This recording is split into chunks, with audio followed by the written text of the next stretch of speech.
Bueno, buenas noches a los que no saludé, buenas noches a los hermanos, amigos que nos acompañan de casa también. Y bueno, el pastor me hizo el preludio a la prédica bien direccionada, muy certero. Hoy el Señor nos viene hablando del gobierno, ¿no? Todo este mes venimos caminando en esta palabra profética poderosa que es gobierno, ¿sí? Y hoy el Señor, cuando Andrés comenzó el mes hablando de la palabra, el Señor me venía hablando muy fuerte acerca de la justicia. ¿Están acá? Amén. Si no empiezo a gritar, y no van a querer eso. Gobierno de justicia es la palabra que el Señor traía para hoy. Un aspecto del gobierno de Dios, la justicia.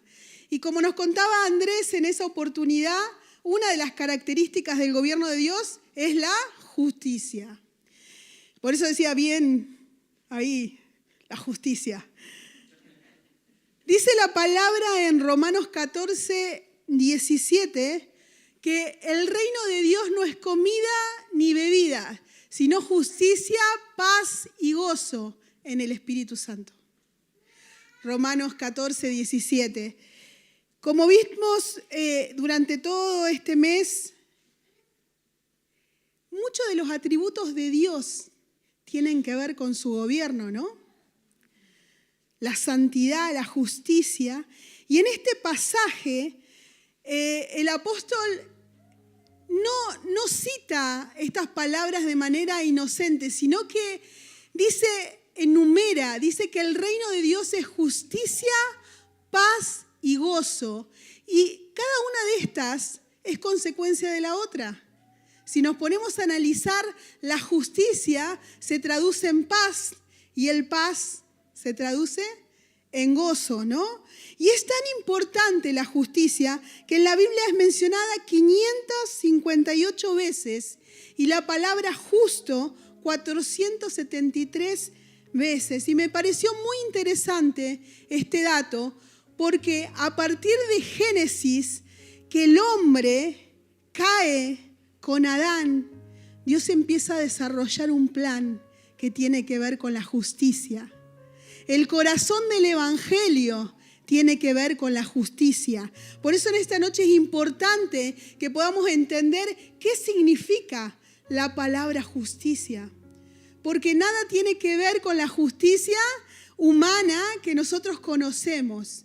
Entonces en esta noche el Señor nos va a hablar de qué es la justicia. La justicia, al igual que la santidad, son dos atributos de Dios que deben estar presentes en la vida de cada hijo e hija de Dios. Es el anhelo de Dios que podamos vivir en su justicia. El Salmo 11:7 dice así: pues el Señor es justo y ama la justicia. Los íntegros, ya me empecé a trabar, verán su rostro.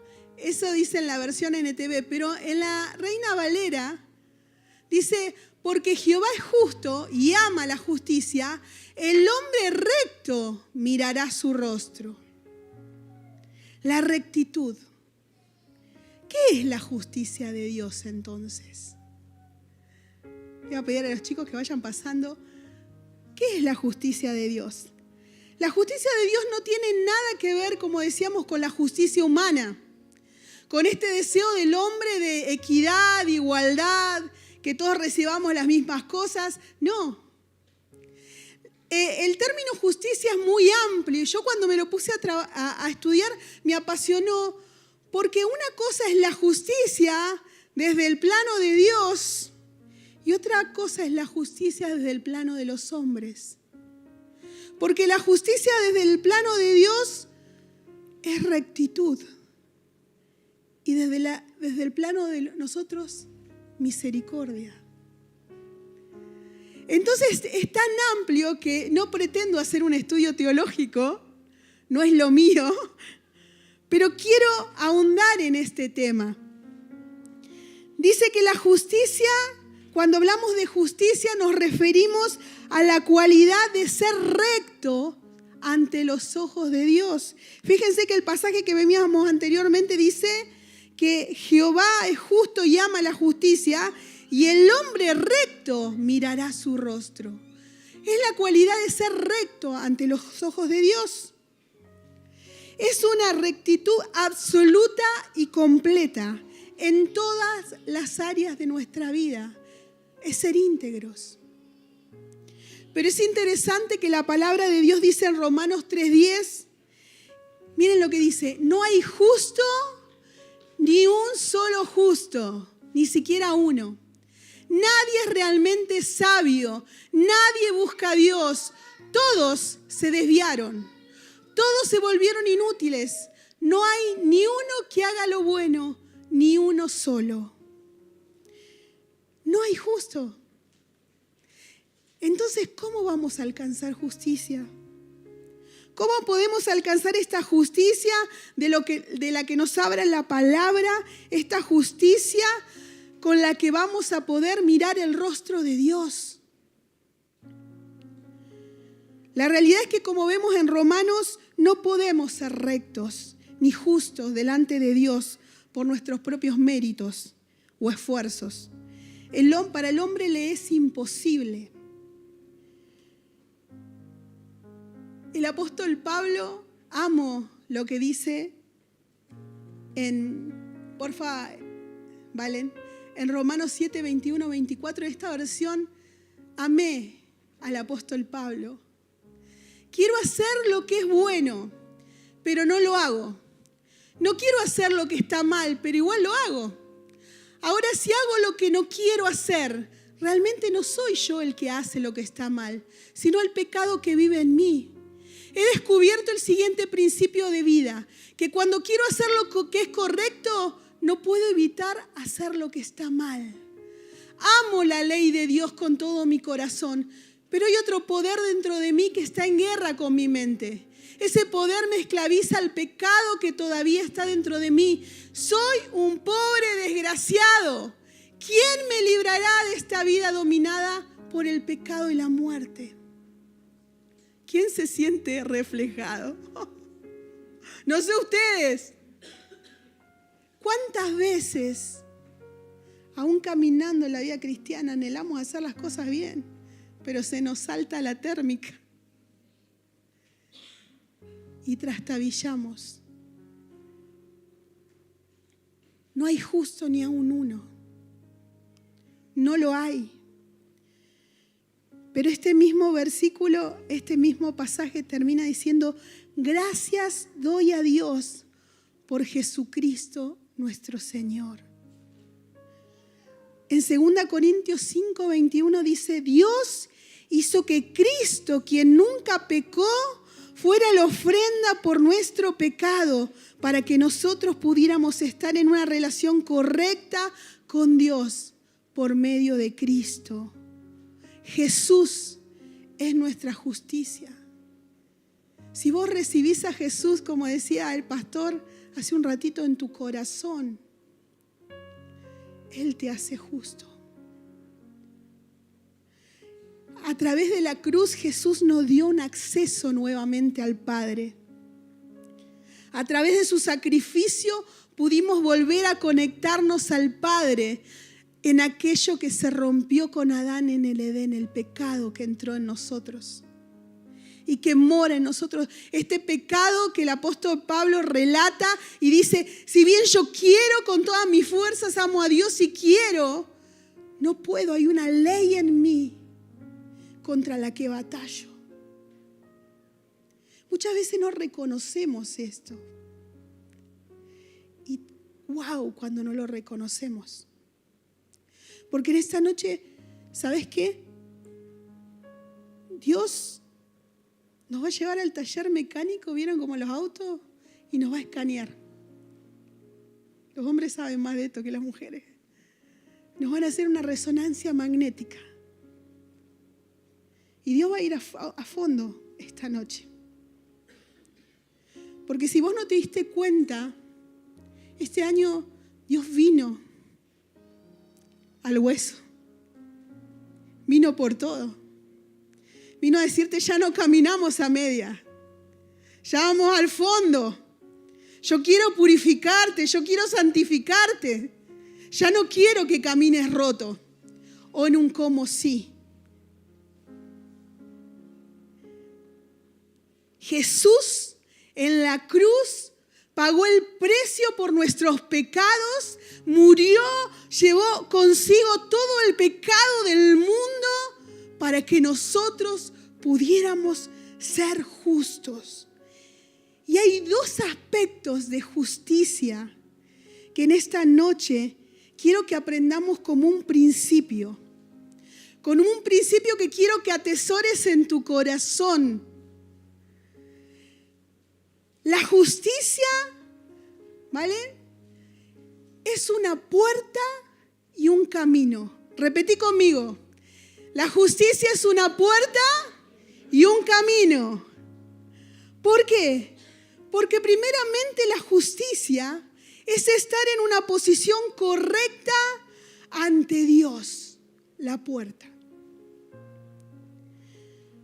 En Romanos 3, 25, 26 dice, pues Dios ofreció a Jesús como el sacrificio por el pecado.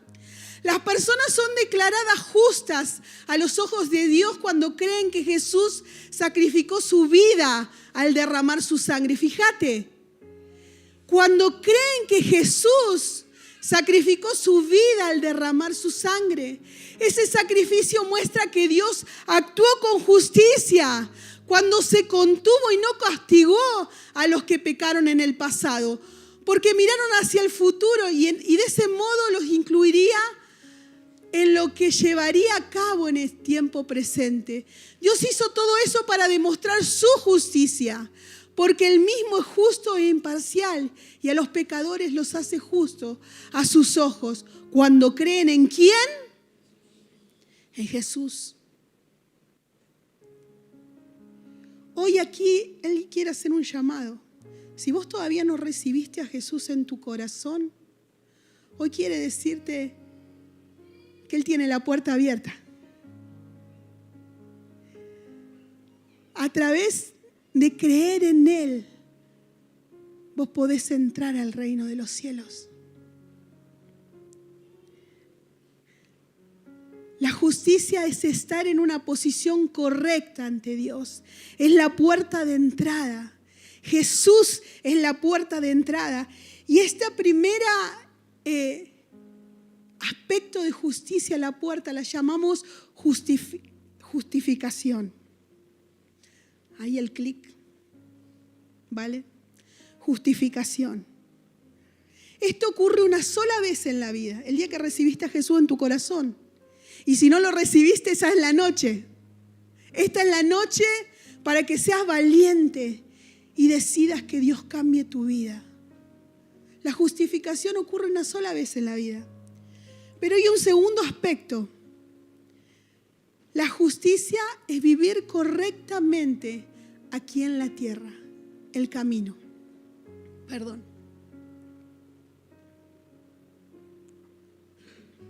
¿Ahora se dan cuenta? La justicia es una puerta por la que podemos entrar una sola vez, pero también es un camino. Es vivir correctamente aquí en la tierra. Cuando decidimos seguir a Cristo, ya decidimos cambiar nuestra vida por completo, nuestro estilo de vida.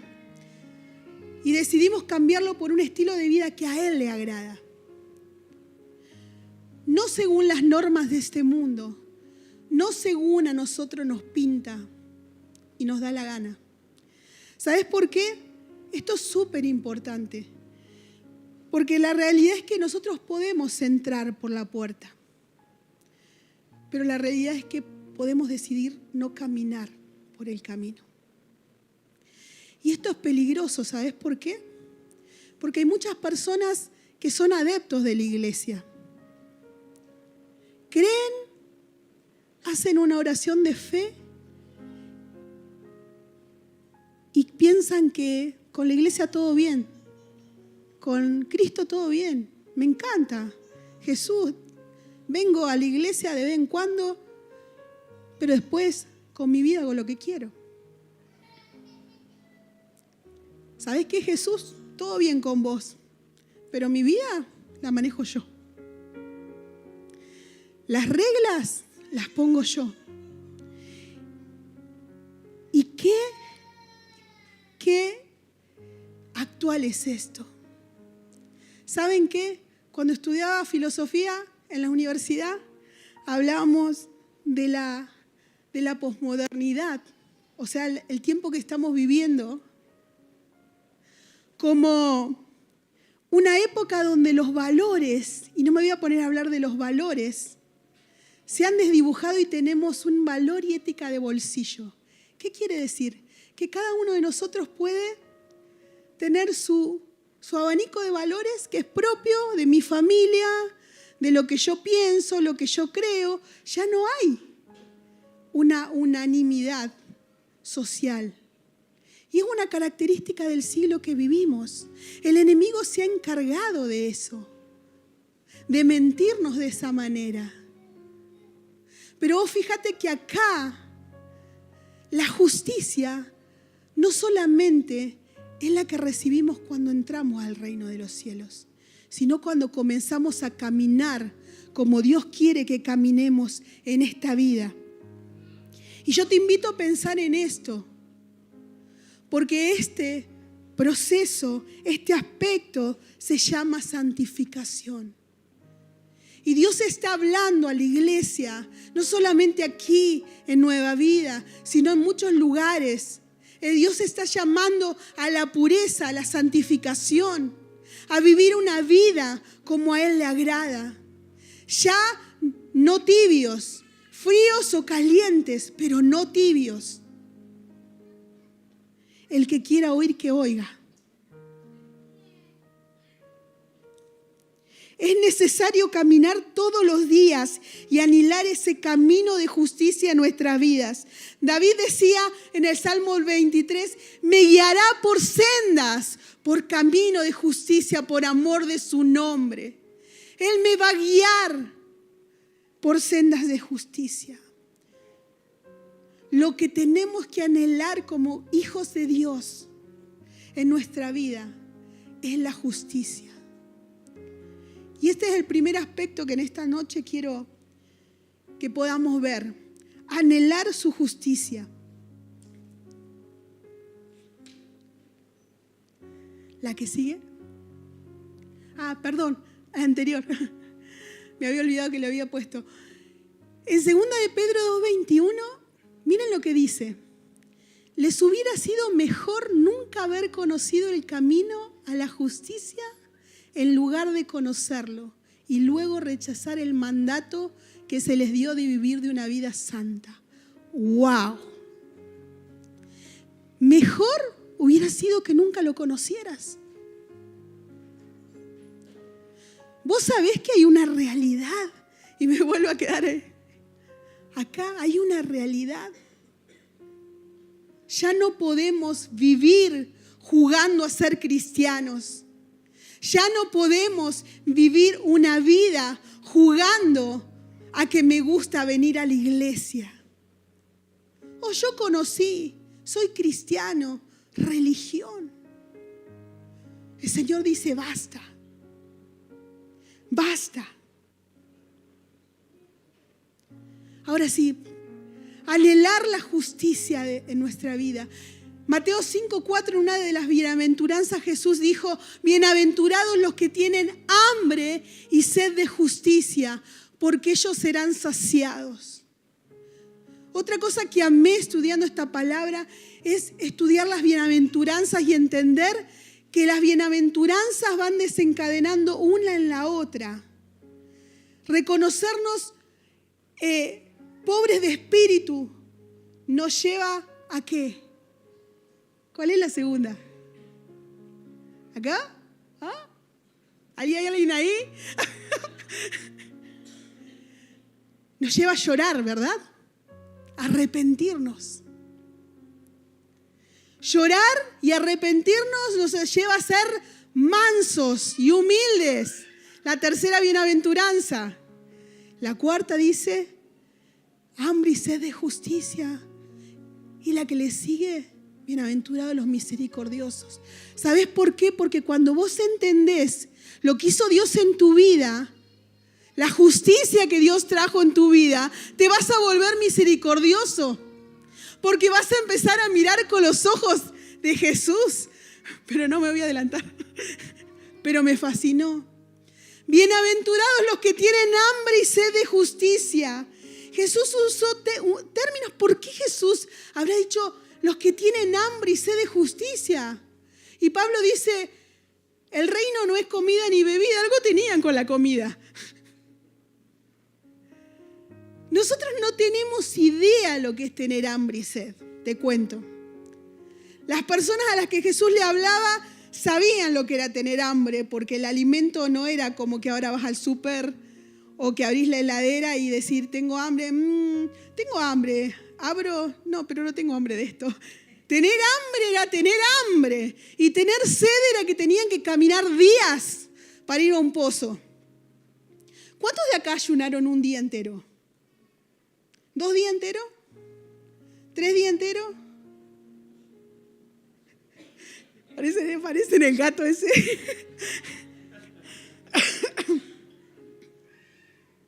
15 días enteros. No sabemos lo que es tener hambre. Pues yo no sé lo que es tener. Pero más allá de la broma, esto para que se despierten. No sabemos lo que es tener hambre realmente, esa hambre y esa sed que se te hincha la lengua, que se te nubla la vista, que tenés síntomas, mareos, que te desorientás. Sed extrema de días, no sabemos. Si supiéramos, si tuviéramos idea, podríamos conectar profundamente con esto. Hambre y sed de justicia, porque ellos serán saciados. Una necesidad que es vital e imperiosa. Y así como la comida y el agua son importantes para garantizar nuestra vida y nuestro bienestar físico, la justicia es una necesidad espiritual. Sin ella, sin la justicia, nuestra vida se muere.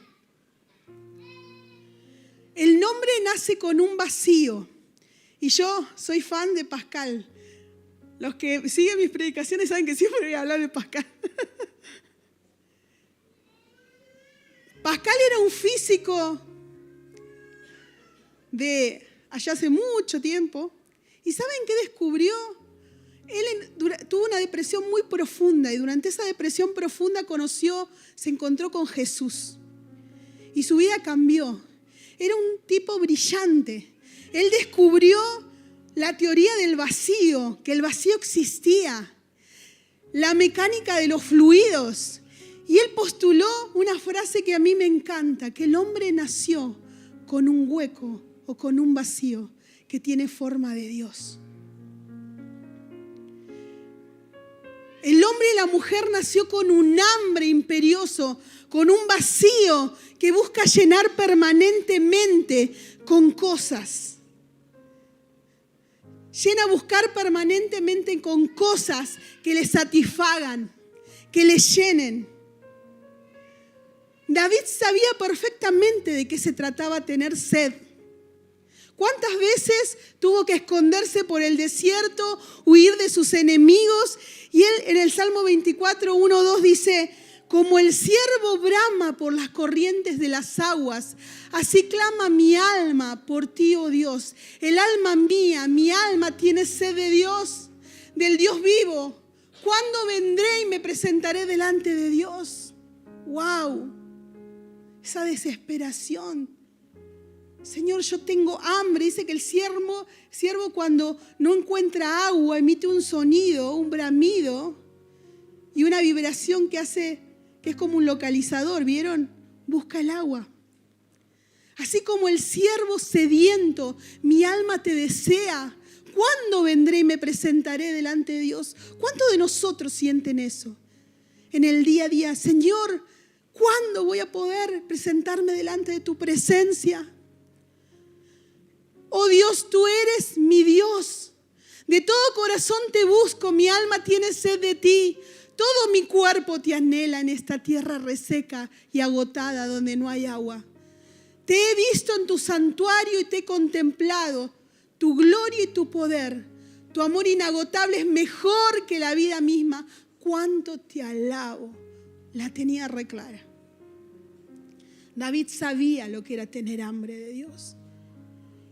Y a mí me encanta estudiar de la vida de David. ¿Sabes por qué?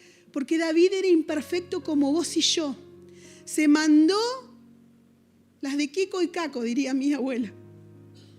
Se las mandó muchas veces. Pero en su corazón había tal necesidad de Dios que, a diferencia de Saúl, prefirió que exponer su pecado, pero que Dios no lo desechara. Muchas veces me pregunto cuántos somos así. Preferimos que no se entere el pastor. Perdón, pastor, pero todos te tenemos. Pero no pasa nada si Dios todo lo sabe. Y Dios me ve mi pecado, ve mi cochina miseria. Pero los demás que no se enteren. Qué realidad, ¿no? David escribió muchos salmos y con frecuencia clamó al Señor por liberación en medio de los problemas. Sin embargo, incluso en la desesperación, meditó y buscó al Señor con todo su corazón. Es un ejemplo realmente para nosotros. Pero yo me pregunto, ¿por qué no tenemos hambre de Dios? ¿Por qué muchas veces nosotros no tenemos esta hambre? No podemos decir como David, ¿cuándo me presentaré delante de tu presencia? Necesito estar con vos. ¿Por qué? ¿Saben por qué? Una de las razones es porque nos llenamos de las cosas equivocadas. Muchas veces, en vez de buscar al Señor, hay quienes tratan de saciarse con otras cosas, pues creen que así van a quedar satisfechos. No tienen hambre y sed de Dios porque buscan llenarse de placeres terrenales y actividades que carecen de un valor eterno. Alguien dijo una frase que me compartió Belén que me encantó. No se puede llenar un vacío que es eterno con cosas terrenales. ¿Cuántos de nosotros llaman descanso a decir, oh no, voy a descansar, me voy a poner una serie en Netflix? Ese es nuestro descanso. ¿Con cuánto muchas veces nos nutrimos? ¿Y sabes qué? El enemigo es bicho. El menú del enemigo es amplio y vistoso. Es como los snacks, ¿vieron? ¿Vieron que los snacks, uno ve el paquete y dice, wow? O la comida chatarra, va al patio de comida la anónima y tenés que pasar por ahí en medio. Vistoso. Así es el menú de Satanás. Pero no sacia. No nutre. Muchas opciones, riqueza, poder, autoridad, mujeres, vicios. El menú es amplio. Reconocimiento, aprobación. Porque muchas veces nosotros estamos en Cristo y decimos, no, bueno, pero yo no peco, yo no ando mirando a otros hombres. Pero hay orgullo en mi corazón. Busco el reconocimiento y la aprobación de los demás. Las motivaciones de mi corazón no son correctas.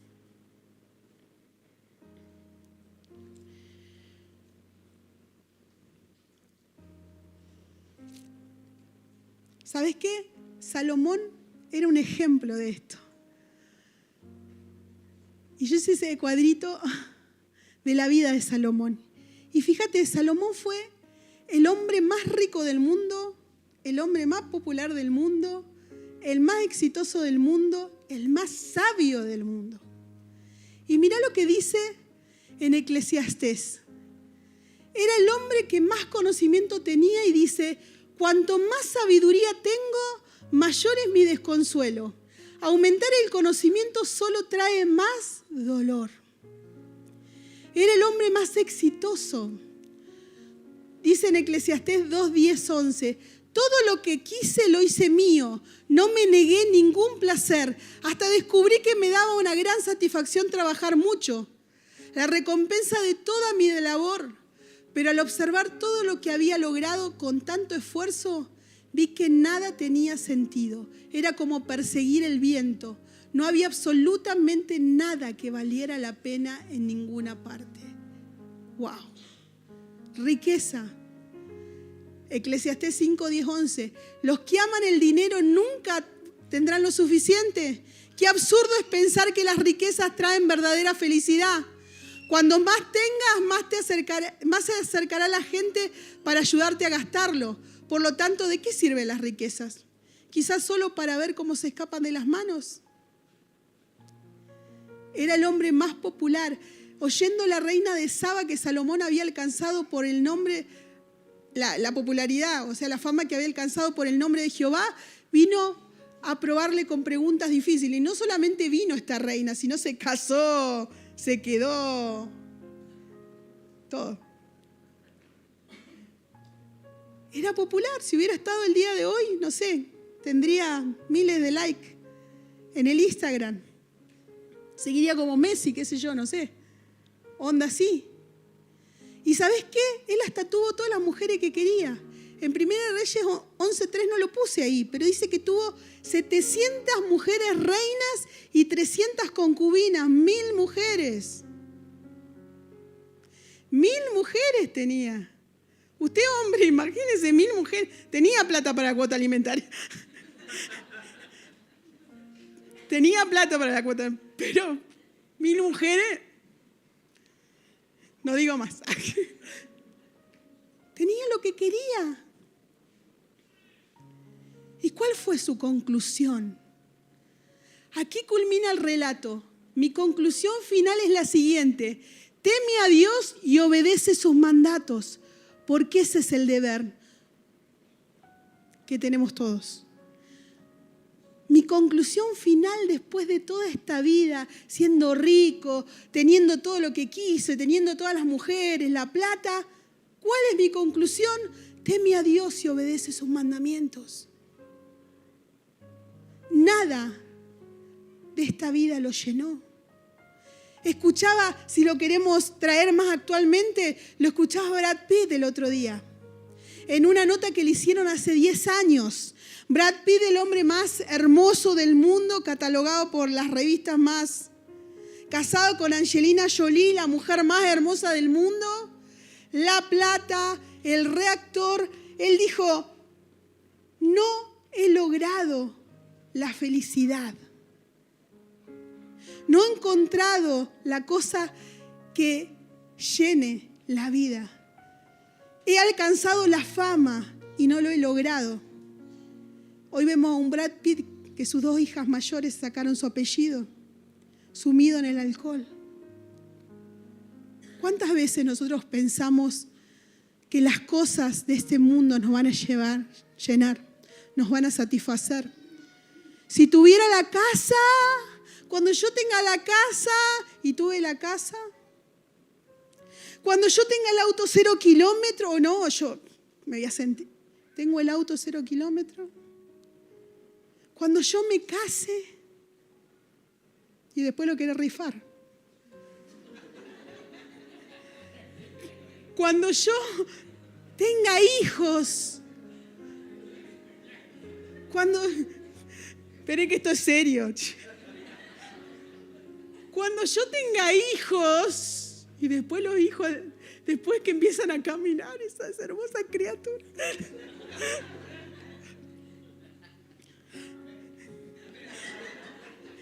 Tenés que poner un bozal y una correa, no, mentira. El hombre anhela lo que no tiene. Es un insatisfecho el hombre y la mujer, y la mujer capaz que más. Digo capaz que más porque a veces las mujeres somos de idealizar mucho. Y me hago recargo del género. Vemos en el Instagram la vida de los pobres Marcos. Pobres, porque él no tiene la culpa. Los Brunet. Oh, queremos ser como los Brunet. Son los Ingal. Bueno, los jóvenes no saben quiénes son los Ingal. ¿O no pasa eso? ¿O estoy mintiendo? ¿Estoy faltando? Lo que nos muestran las redes sociales lo compramos y lo queremos. El hombre nació con ese vacío.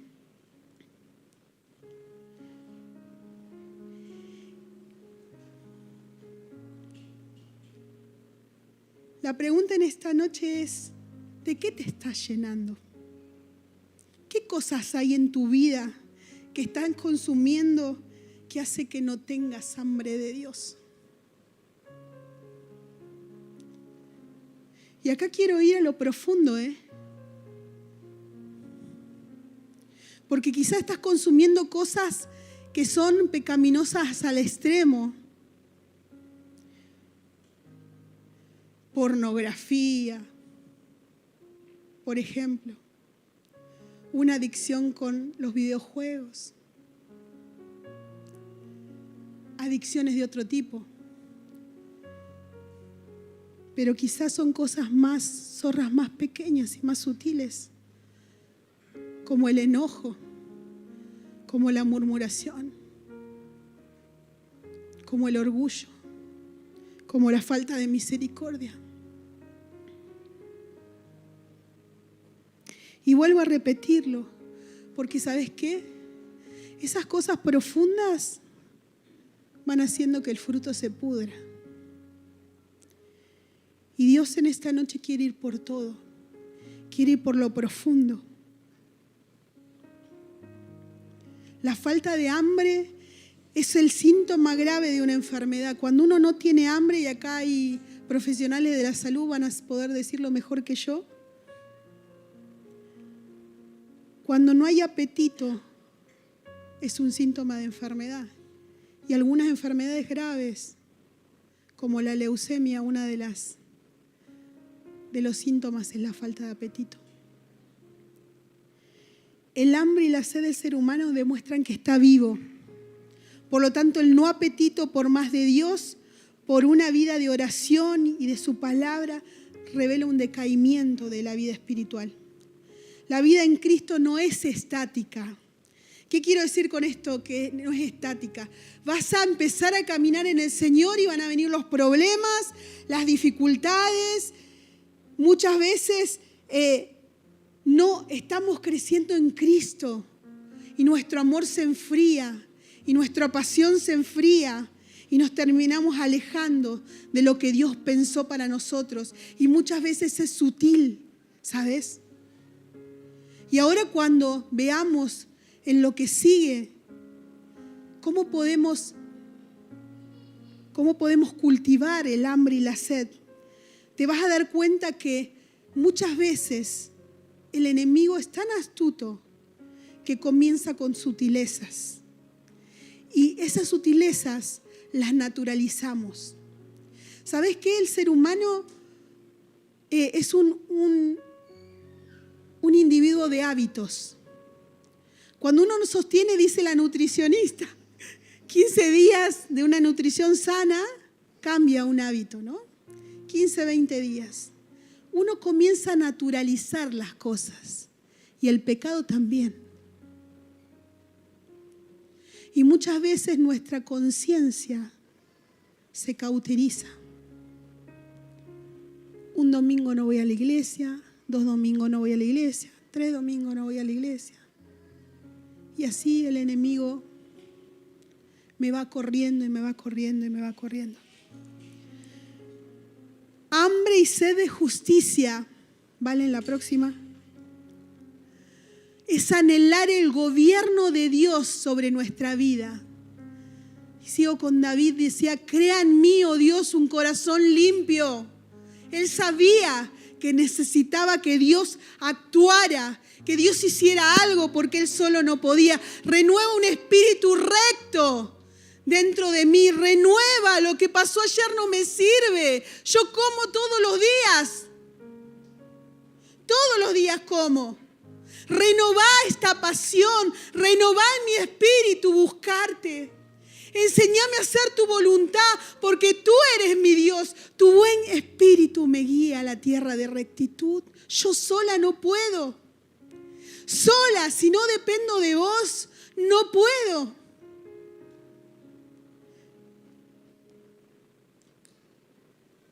¿Cómo cultivamos el hambre y la sed de justicia? A través del ayuno y la oración. Colosenses 4:2 dice que tenemos que permanecer, dedíquense a la oración, perseveren en ella con agradecimiento. Pero ¿sabes por qué es tan importante el ayuno? Porque el ayuno nos desintoxica. ¿Vieron que ahora se usa mucho esto de las dietas detox? Los juguitos para desintoxicar el organismo. El ayuno es lo mismo. A ver, nosotros vivimos en un mundo, el mundo occidental, que está invadido de imágenes. Vivimos invadido de cosas que nos distraen permanentemente. Cuando nosotros ayunamos, apagamos todas las voces para permitirle a Dios hablarnos. A mí me parece maravilloso poder escuchar a estos hermanos que son misioneros en el Oriente. La esposa de Nielsen contaba, Fernanda Brunet, el otro día veía, ¿cómo se llaman esos vivos que hacen? No me acuerdo, los cortitos. Ella, ¿cómo? Los podcasts. Ay, que haya nada. Los podcasts. Ella decía que allá en Turquía, en los países, predicaban en el colectivo a una persona como podían, oraban por ella, le impartían el Espíritu Santo y después confiaban que el mismo Espíritu que habían recibido les iba a decir dónde se iban a encontrar la próxima vez. O sea, orás, la iglesia perseguida ora por alguien, le presenta el Evangelio, ora en fe sabiendo que el Espíritu Santo que mora en ellos los va a volver a encontrar. Para nosotros eso es wow. Tenemos que desarrollar tremendos planes de evangelización. Desarrollamos planes para todo. El Espíritu Santo nos habla a gritos, pero nuestros sentidos espirituales muchas veces están apagados o están sesgados. El mundo occidental está sesgado a lo espiritual. La cultura nos sesgó los sentidos espirituales. Quizá los japoneses, otras culturas son más sensibles a lo espiritual, con todo lo equivocado que están, pero son sensibles. El ayuno y la oración nos desintoxica, transforma nuestra hambre natural en la espiritual. La segunda cosa, siendo sobrios. Y qué importante, dice 1 Pedro 5:8, sed sobrios y velad, porque vuestro adversario, el diablo, como león rugiente, anda alrededor buscando a quien devorar. Ser sobrios, ¿saben lo que es? Es no estar intoxicados, lo que hablábamos recién. ¿Y de qué podemos llegar a estar intoxicados? No le estoy hablando acá de drogas ni de alcohol. Estar intoxicados es estar llenos de otras cosas. Ser sobrios y estar alertas y velando es estar con una actitud despierta a lo de Dios. Por lo tanto, tenemos que estar atentos a las cosas que nos distraen.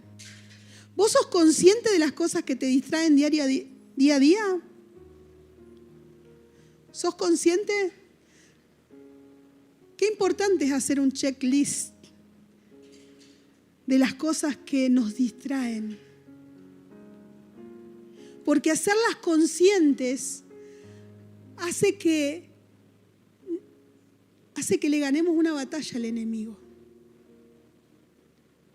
Cuando nosotros no queremos hacer conscientes esas cosas y hacemos como que todo está bien, hay orgullo en nuestro corazón. Y me dijeron una frase que se los decía a los hermanos anoche del Ministerio de Intercesión. El orgullo, hermanos, es como el mal aliento. Todos se dan cuenta menos el que lo tiene. Y es una realidad. ¿Cuánto orgullo hay en nosotros? ¿Cuántas veces, muchas veces nos juntamos con otros hermanos y pasamos hablando de cosas que no tendríamos que hablar, en vez de orar, adorar? Y es algo que Dios está trayendo muy recurrentemente, porque hay algo que Dios quiere purificar en la novia, que es la murmuración. ¿Sabes por qué? Me encantó esta frase. A la iglesia no se la critica, se la edifica. Y muchas veces diríamos como, yo, Señor, seré yo, Señor. Cada uno sabe. Buscando a Dios, la que sigue mediante la meditación de su palabra y la contemplación de su presencia. ¿Qué es la meditación y la contemplación? Algo que nosotros culturalmente no conocemos. ¿Y saben qué?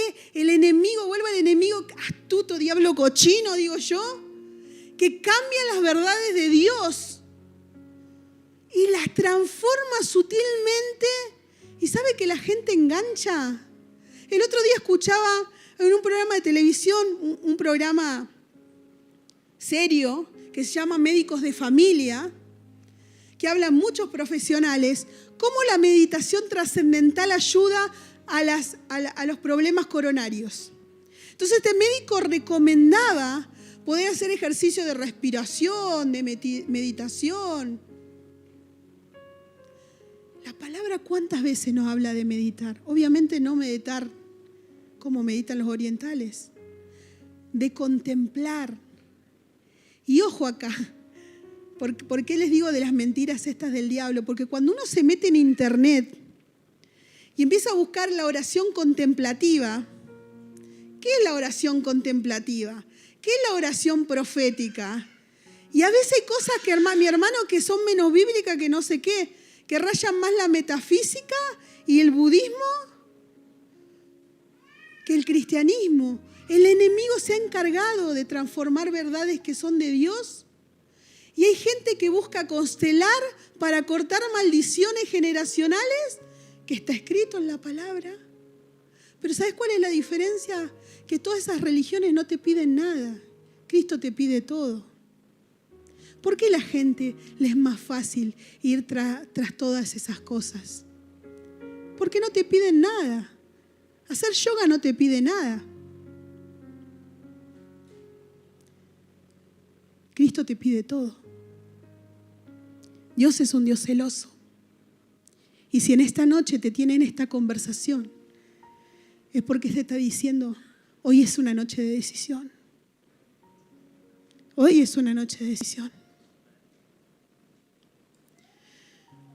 Persiguiendo la justicia en nuestro corazón, palabras y actitudes, carácter.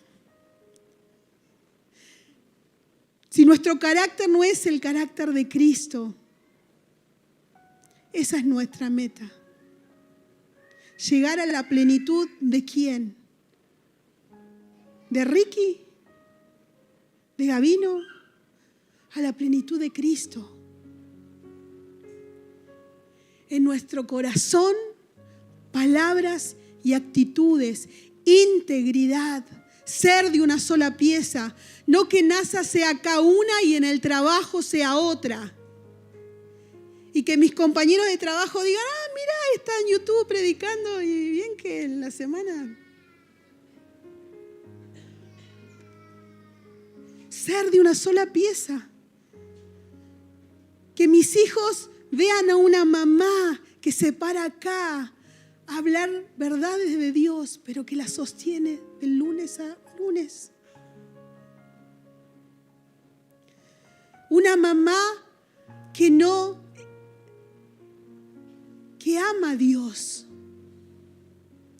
Porque muchas veces, yo siempre digo, tememos que nuestros hijos se alejen de Dios porque servimos. Tu hijo nunca se va a alejar de Dios si te ve amar a Dios con todas sus fuerzas y servirle verdaderamente y que tu vida sea un altar. Porque tu vida, ¿sabes lo que va a ser? Tu vida va a ser de inspiración para Él.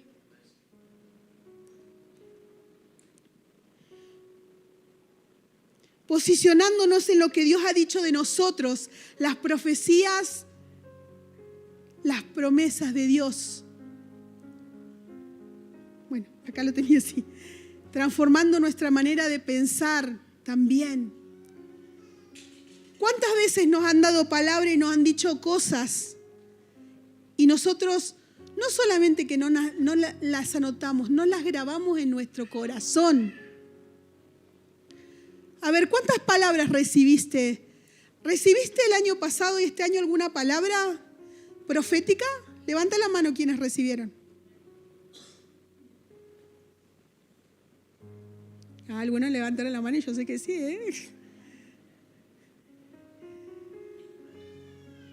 ¿Qué estás haciendo con eso que Dios te dijo? ¿Qué estás haciendo?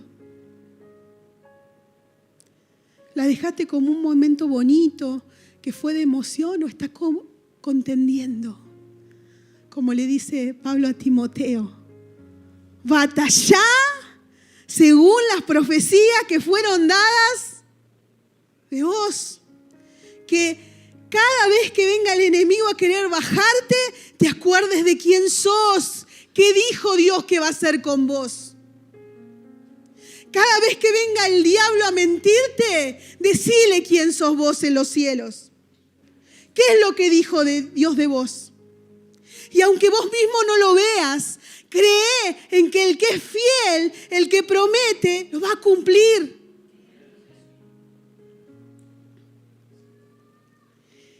Siendo determinados en generar disciplina en nosotros. No conformándonos. ¿Sabés por qué? Porque Dios está interesado en generar disciplina. El ayuno, la oración, la meditación, apagar los ruidos. Al principio no es fácil, no va a ser fácil. La carne lucha, porque la carne lo que quiere es que sigas dándole de comer. Pero cuando vos te determinás y te parás y decís no, como Daniel y sus amigos, no me voy a contaminar. Yo puedo elegir. Cuando vos decidís, cuando no te conformás con una vida religiosa, con que venir a la iglesia sea los domingos un día fantástico y después en la semana, ¿cómo estás, hermano? En la lucha, que es cruel y mucha. No. Y por eso es tan importante la última, cultivando el amor de la familia de la fe. ¿Por qué es tan importante congregarte, hermano? Y te digo a vos que estás allá del otro lado, quizás no pudieron venir porque están enfermos. No, Alberto levanta la mano. No solamente porque es diferente. La palabra dice, pensemos en maneras de motivarnos unos a otros a realizar actos de amor y buenas acciones. Y no dejemos de congregarnos, como lo hacen algunos, sino animémonos unos a otros, sobre todo ahora que en el día de su regreso se acerca, que el día de su regreso se acerca. Los días malos, hermanos, ya están acá. La noche oscura ya la estamos caminando. Si vos no te juntás con otro que avive el don de Dios en vos, no creas que la nafta te va a dar sola. Un tronquito fuera de la fogata se apaga. En cambio, todos juntos podemos estar encendidos. Quizá tengamos miles de errores, pero ¿sabes? Te cuento una noticia. Todavía Dios no terminó con ninguno de nosotros. Así que si vos querés buscar perfección acá, te equivocaste de lugar. Pero gracias a Dios que Él prometió que sí la va a terminar a la obra en nosotros. Pero ¿sabés qué? Allá afuera te vas a terminar apagando. Allá afuera el enemigo va a hacer lo que quiera. Jesús dijo en Juan 6:35, yo soy el pan de vida y el que viene a mí nunca volverá a tener hambre. El que cree en mí no tendrá sed jamás. Nuestra hambre y sed de justicia solo puede ser saciada por Él, buscando su persona y caminar en su voluntad. Solo de esa manera podemos saciarnos. Y fíjate que la bienaventuranza decía, bienaventurados, felices, los que tienen hambre y sed de justicia, porque ellos van a ser saciados. Y no van a ser saciados el día que gobernemos con Cristo. Hoy vas a ser saciados. Hoy te promete que el reino de los cielos es justicia, que se va a traducir en paz en tu vida y que se va a traducir en gozo. Porque la paz que Jesús te promete no es de este mundo. El gozo que Jesús te promete no tiene nada que ver con las circunstancias. No es momentáneo, es eterno. La palabra dice este momentáneo tribulación tiene un eterno peso de gloria. Es momentáneo. Aguantá, dirían los chicos. ¿Y a qué nos direcciona? ¿A qué nos direcciona? Ser saciados de justicia nos lleva a dar esa justicia. Y es parte del camino.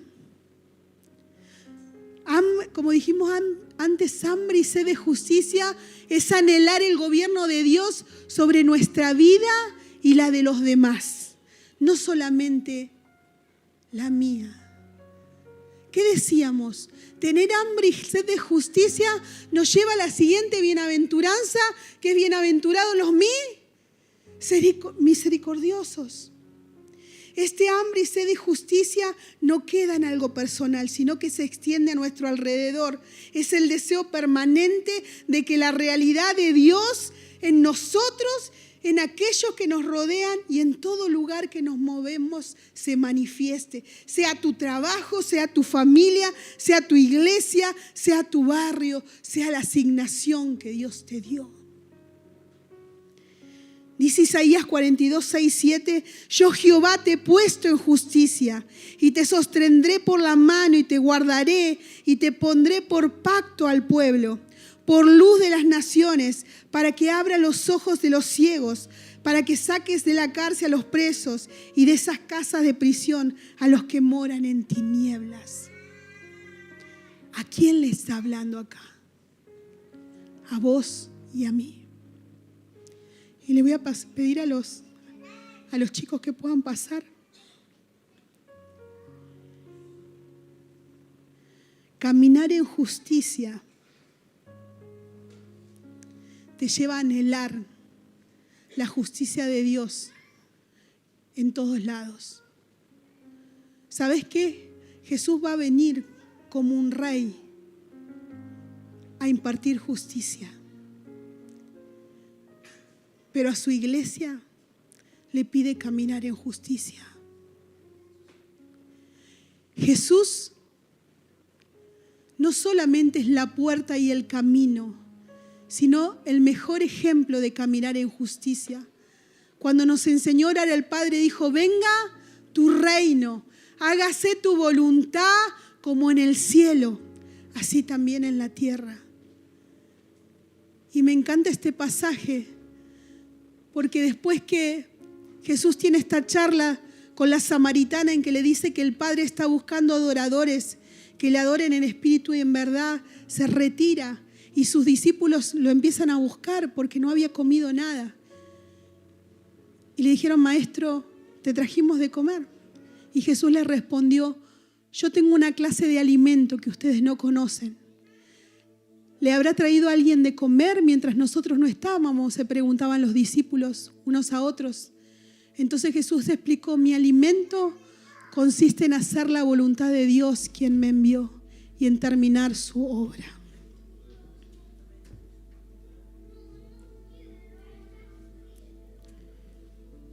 ¿De qué te estás alimentando?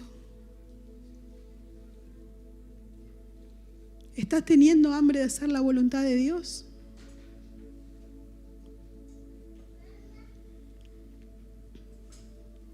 ¿Sabes qué? Cuando el Señor trajo esta palabra a mi vida, me confrontó.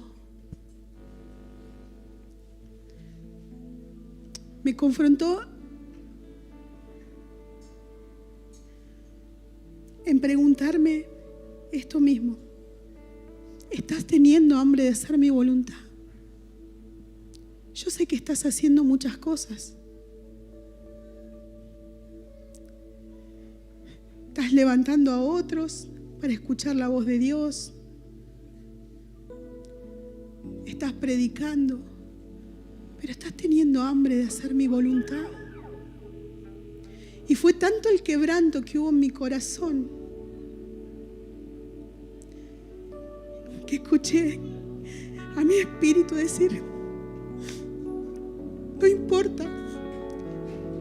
importa si soy predicadora, si soy profeta, yo quiero ser, que el Señor un día me diga: buen siervo fiel, buen siervo fiel. Quiero, Señor, estar en el centro de tu voluntad. Quiero estar haciendo tu voluntad. Quiero que nada de lo que haga en este mundo pase como el heno y la hojarasca y sea consumido por el fuego. ¿Hay hambre en tu vida por hacer su voluntad? ¿O estás distraído? Distraído por las cosas que son válidas, tratando de llevar el mango a tu casa. Distraído por cosas pasajeras, por cosas que te dan placer momentáneo, y después te sentís tan vacío como siempre.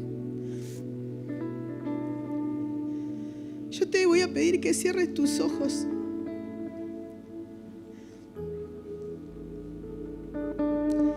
Y le preguntes al Señor: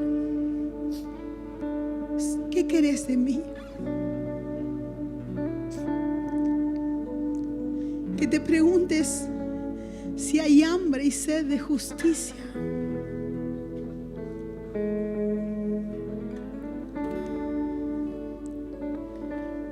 Yo miraba este cartel que tiene el OS. Y sabes qué, mi hermana y hermana, esta no fue una bonita idea que se le ocurrió a Ricky o a Emi o al equipo pastoral.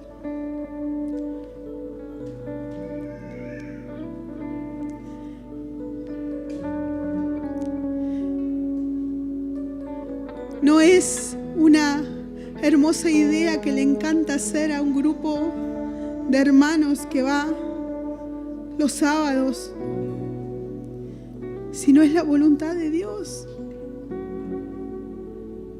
Es la asignación que Él nos dio.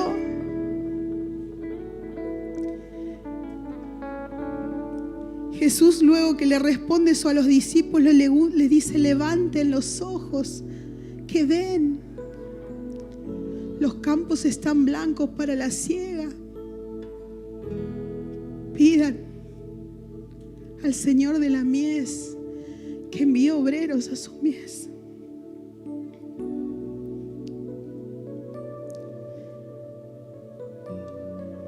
Quisiera que por un momento le preguntes al Señor: Señor,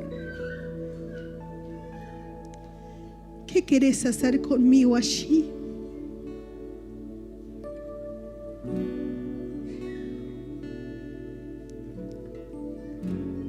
Está ardiendo en mi corazón lo que arde en tu corazón, Señor.